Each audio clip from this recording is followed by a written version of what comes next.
మనిషి మలమూత్రాన్ని సూట్ కేసులో క్యారీ చేయడం, మలమూత్రమే కాదు తనకంటూ ఒక సపరేట్ ఫుడ్ ల్యాబ్, తన కోసం ఒక బాడీ డబుల్. ఇదేదో నిజంగా అంటే ఇదేదో మీదికి చెప్తున్న రూమర్స్ కాదు, వాస్తవంగా జరుగుతుంది.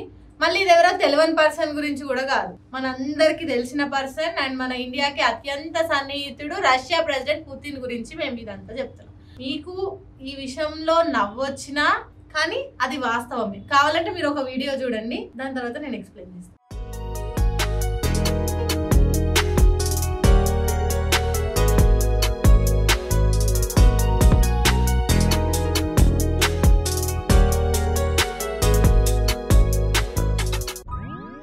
చూసారు కదా, ఆ పర్సన్ సూట్ కేసులో క్యారీ చేసుకొని పోతుంది. ఆయన క్యారీ చేసుకొని పోయేది ఏంటంటే రష్యా ప్రెసిడెంట్ పుతిన్ మలమూత్రాన్ని. ఎందుకు ఇట్లా?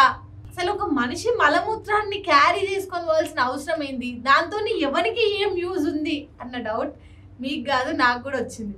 బట్ ఇక్కడ వాస్తవం అండ్ వాళ్ళు తీసుకున్న జాగ్రత్త ఏంటంటే ఒక మనిషి హెల్త్ స్టేటస్ మ్యాక్సిమం మలమూత్రంలోనే తెలిసిపోతుంది.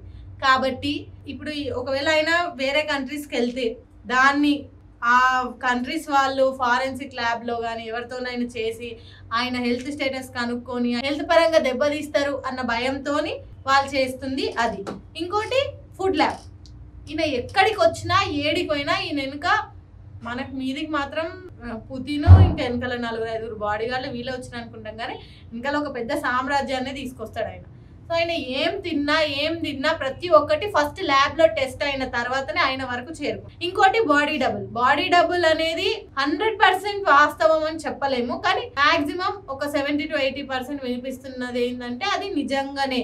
కొన్ని ప్రెస్ కాన్ఫరెన్స్లు ఉంటాయి, కొన్ని ప్రచారాలకు పోవాల్సి ఉంటుంది, కొన్ని సభలకు పోవాల్సి ఉంటుంది. అంటే ఎప్పుడు ఎవడు ఎక్కడి నుంచి దాడి చేస్తాడో తెలియదు. కాబట్టి ఇప్పుడు అన్ని కంట్రీస్ మన చేతిలోనే ఉంటే అందరూ మంచోళ్ళే అనుకోలేం. కాబట్టి సెక్యూరిటీ కోసం లేదంటే జాగ్రత్త కోసం బాడీ డబుల్ ని మాక్సిమం ఈ ప్రెస్ వీటిలో ఈ బాడీ డబుల్ ని పంపిస్తారంట.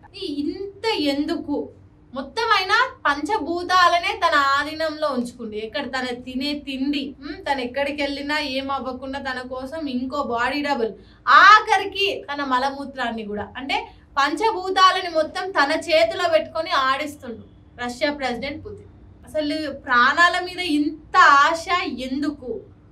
మరి ఇంత ఘోరంగా ఒక మనిషి మరీ ఘోరంగా, ఇది వినడానికి అంటే గలీజ్గా ఉన్నా లేకపోతే విచిత్రంగా ఉన్నా ఎట్లున్నా మలమూత్రాన్ని కూడా సూట్ కేసులో క్యారీ చేసుకొని వెళ్ళడం అనేది ఇది ఒక పెద్ద నిజంగానే షిట్ అనిపిస్తుంది. మరి మన పుతిన్ ఎన్ని ఏళ్ళ నుంచి ఇట్లా చేస్తుండా అది మనకు తెలియదు, కానీ ఇప్పుడైతే సోషల్ మీడియాలో ఇది మామూలుగా కాదు, ఘోరంగా హల్చల్ చేస్తుంది. ఇది ఆల్మోస్ట్ అందరికీ తెలిసిపోయింది, మన సోషల్ మీడియాలో కూడా వైరల్ అయింది. కాబట్టి చూసి మనము స్క్రోల్ చేయడం తప్ప ఇంకేం చేయలేదు.